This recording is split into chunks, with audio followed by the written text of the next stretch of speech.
Imagine being 400 feet beneath the ocean's surface, sealed inside a steel tube longer than 2 football fields. There's no sunlight, no fresh air, and no way out. You share a coffin-sized bed with 2 other sailors, rotating in shifts. A 3-minute shower, if you're lucky, is a luxury. And you haven't seen your family or had any real contact with the outside world in over 6 months. This isn't a dystopian movie or worst-case scenario. It's daily life for thousands of U.S. Navy submariners serving right now beneath the world's oceans. Most Americans have no idea what these men and women endure to keep the nation safe. The reality inside a nuclear submarine is far harsher than anything Hollywood has portrayed. Conditions are so extreme that nearly 30% of submarine personnel leave the force due to mental health challenges alone. In March 2024, the Royal Navy's HMS Vengeance spent 201 consecutive days underwater. That's nearly 7 months, in what can only be described as a floating prison. The USS Missouri recently completed a 181-day deployment tone, 163 of those days completely submerged. These aren't training drills. They're high-stakes missions with serious national security consequences. And here's what's even more incredible. Despite the brutal conditions, the submarine force remains one of the most elite, respected branches in the military.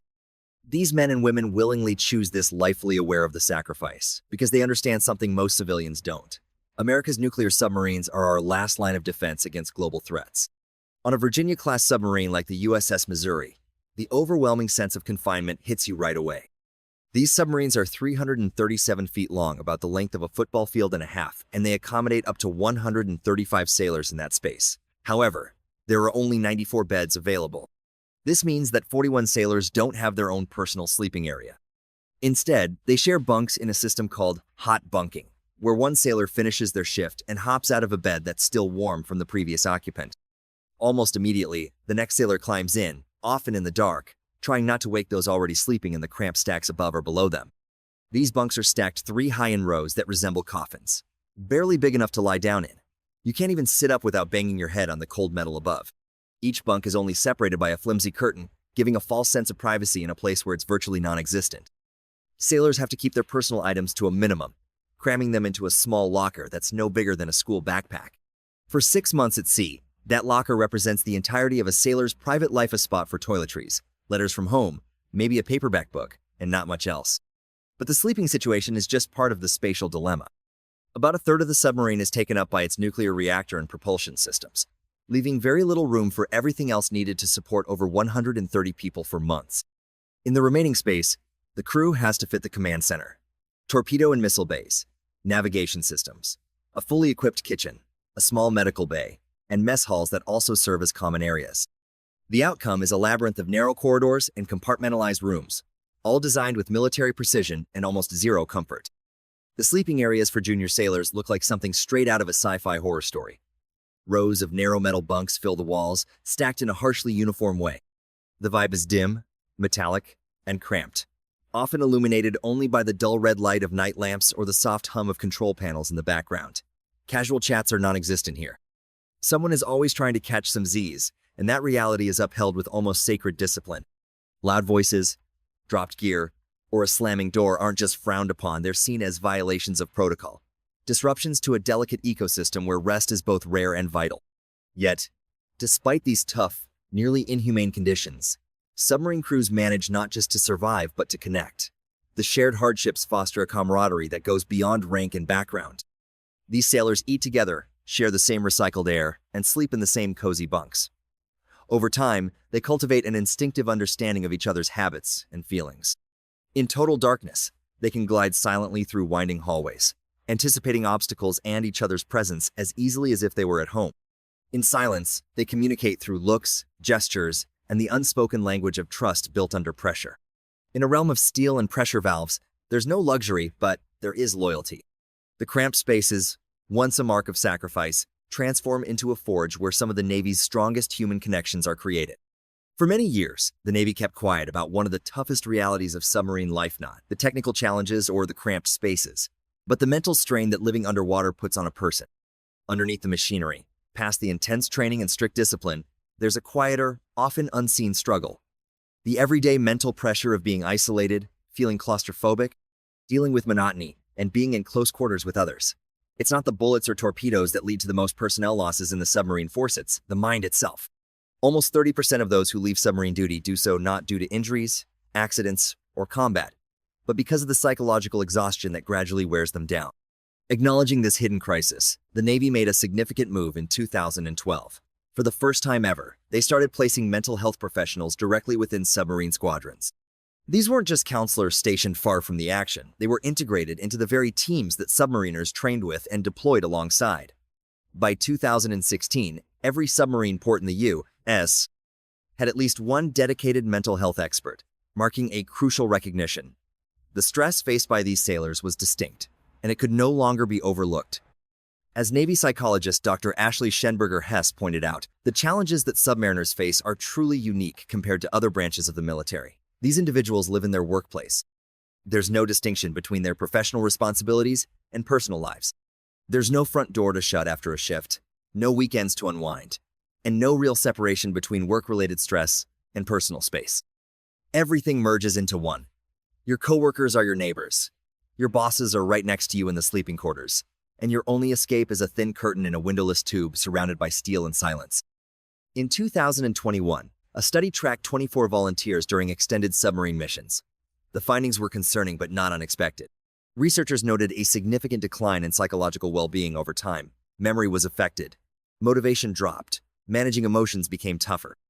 However, among those who engaged in mindfulness and stress reduction practices, a different trend was observed, one of relative resilience, better adaptability, and improved morale despite the monotony and confinement. In simpler terms, the pressure could be managed, but only with the right preparation, tools, and a strong sense of self-discipline. For the average person, the environment inside a submarine is almost unimaginable. Imagine being locked in a basement with 130 others for 6 months. There are no windows, no doors to open, no phone to reach out to family, no escape when tensions rise or exhaustion kicks in. You can't run away from a rough day. You can't take a stroll to clear your mind. If someone's personality doesn't sit well with you, tough luck, you'll be dining next to them, sleeping close by, and working alongside them for the next several months, without a break. Every annoyance builds up, every complaint resonates, every feeling of homesickness grows stronger. Interestingly, the culture on these submarines has adapted to handle these pressures. Rather than breaking down, the sailors find ways to adjust. They create unspoken boundaries of respect and self-control, often without needing direction. Certain subjects, especially politics, religion, and other contentious matters, are naturally sidestepped. The crew figures out when to speak up and when it's better to stay quiet. They can sense when a fellow sailor needs some distance, even if there's no physical space available. They offer kindness without needing recognition, patience without seeking applause, and friendship without any strings attached. In a situation where escape isn't an option, they become experts at managing their emotions. It's not merely about getting through, it's about keeping the spirit alive. Through silent agreements, well-established routines, and a collective grasp of their mission, they succeed in safeguarding not just their submarine, but also each other's mental well-being. And that might just be one of the most significant triumphs beneath the ocean's surface. Life on a nuclear submarine has a rhythm that would likely confuse or tire most people on the surface. There are no sunrises or sunsets to indicate the time, no weekends for relaxation, and no days off to anticipate. Instead of a typical 24-hour day, submariners operate on an 18-hour cycle, a continuous loop divided into 3 6-hour shifts that influence everything from work to sleep. For each sailor, this means 6 hours of duty followed by 12 hours filled with a mix of activities: maintenance, studying, training for qualifications, meals, and when they can squeeze it, a few precious hours of sleep in a hot bunk, still warm from the previous occupant. True downtime is a myth. Even when sailors are off their main watch, the expectations remain high. There are drills to conduct, safety protocols to practice, and essential systems to check. Equipment needs constant upkeep. Life on board requires unwavering alertness, and the pace is relentless. For newcomers, often affectionately dubbed pukes, by the more experienced crew, there is no gradual introduction. They must master every aspect of the submarine before they can earn the coveted silver or gold dolphins, the insignia that signifies a fully qualified submariner. Achieving those dolphins isn't merely a rite of passage, it's essential for survival. On a submarine, every crew member, no matter their rank or position, must be ready to handle emergencies with skill and assurance. This universal expectation sets up a one-of-a-kind dynamic. The chef who cooks meals also needs to grasp how the missile guidance system works. The admin officer who handles personnel reports should have a solid understanding of nuclear reactor protocols. If there's a fire, flood, or reactor emergency, everyone on board has to know how to react right away. even if they're pulled from a deep sleep.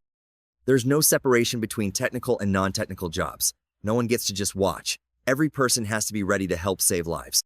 Even the simplest routines come with a heavy logistical load. Take hygiene, for example. It's not a given, it's a race against time and limited resources. For 130 people, there are usually only 2 working showers, and each sailor gets just 3 minutes under the water, provided the pressure holds. Hot water is a luxury, and there's zero privacy. Laundry is another big hurdle. With just 1 washer and 1 dryer for the whole crew, clean clothes turn into a kind of currency. Sailors have been known to swap snacks, favors, or precious free time just to get a chance to wash their uniforms. Often, they end up wearing the same clothes for weeks, relying on body wipes and self-discipline to keep up with personal hygiene. Using the bathroom isn't as straightforward as it looks. Submarine toilets are under pressure and need specific know-how to use safely. Instead of flushing human waste like we do on land, it gets stored in special tanks and is only released when the submarine is at the right depth and location. If someone messes up the system, it can cause backups, spills, or mechanical issues that impact everyone on board. That's why training is crucial, and every crew member quickly learns that even tiny mistakes can have big consequences when 130 people are living in a floating life support system. This is the everyday reality underwater, a place where everything has to run like clockwork, and feeling exhausted is just part of the deal. It's a disciplined life filled with discomfort, where the line between duty and survival is razor thin and constantly navigated. There are no breaks, no shortcuts, and no alternatives. Every task, from brushing your teeth to operating the reactor, is part of the mission. And everyone, no matter their rank, is expected to shoulder that mission equally. Among all the challenges faced under the sea, the hardest to handle isn't the cramped quarters, the constant noise of machines, or even the physical strain of living in tight spaces. The deepest pain of submarine life is emotional, the silent, unexpressed burden of being cut off from everything and everyone a sailor holds dear. Down in the depths, time doesn't flow like it does on land. Days blend into nights, holidays slip by unnoticed, and life on the surface goes on without you. When the USS Missouri wrapped up its latest mission, it had been submerged for 163 out of 181 days. That's almost 6 months without a glimpse of the sun, no fresh air to breathe, and no real connection to the outside world. For those on submarines, coming up to the surface isn't just a routine, it's a gamble. Raising the boat to periscope depth puts it at risk of being spotted by enemy forces. So, it's done cautiously, only when absolutely needed. Even then, the chance to communicate is brief. Just a few minutes, at most. And what comes through is often filtered, censored, and usually outdated. Personal emails can be delayed or even completely withheld for security reasons. Messages from loved ones arrive in bits and pieces, late, and often at times when the emotional burden feels the heaviest. Commander Darren Gart once expressed it in a straightforward yet impactful way. When I come up to periscope depth, I become vulnerable. Therefore, I need to limit how often I do that. For those on board, this translates to missing birthdays without phone calls. Babies arrive without fathers being able to hold them. Grandparents pass away without a chance for farewells. Children graduate, learn to ride bikes, and lose their first tooth-all while a parent anxiously watches the calendar, counting down the weeks until they can return to a life that has continued moving without them. The mental toll isn't always loud. Sometimes it manifests in silence, the silence of realizing you missed a funeral, a wedding, an anniversary. The silence of waiting weeks to find out something awful happened, long after it's too late to react. The silence of knowing your absence was felt, but not completely understood. When submariners finally resurface, they are hit not just by sunlight and fresh air, but by a flood of life, news stories, personal losses, happy milestones, and time lost. They don't just go back to their duty stations, they step back into a world that has progressed without them. The longest recorded submarine patrol in history lasted 11 months. That's nearly a whole year without sunlight on your skin, no direct messages from home, and no change in the faces around you. 130 individuals, confined together for almost a year, creating a micro-society with its own rhythm, rules, and reality. In that environment, birthdays are celebrated with instant coffee and recycled cake mix. Holidays are quietly recognized with movies or card games. The same stories are shared, the same jokes are repeated, and routines become sacred. Despite the overwhelming isolation, they manage to adapt. They create their own sense of time, come up with new rituals, and build connections that often go beyond friendship, feeling more like family. They find joy in artificial light. They mark important moments without the help of calendars. They support each other through sorrow, aware that the world above is too distant to offer comfort. They exist outside of history, and when they resurface, they are changed. What they go through is invisible from the shore, It doesn't make the news or get mentioned in press releases. Yet, it profoundly influences them. It alters how they love, how they trust, and how they perceive sacrifice. Living for months beneath the world's surface means leaving a part of yourself behind and doing it willingly, for the benefit of others. In a place where sunlight, fresh air, and the freedom to roam are non-existent, food turns into more than just a source of energy. It becomes an obsession, a boost for morale, and often the only highlight of a monotonous daily routine.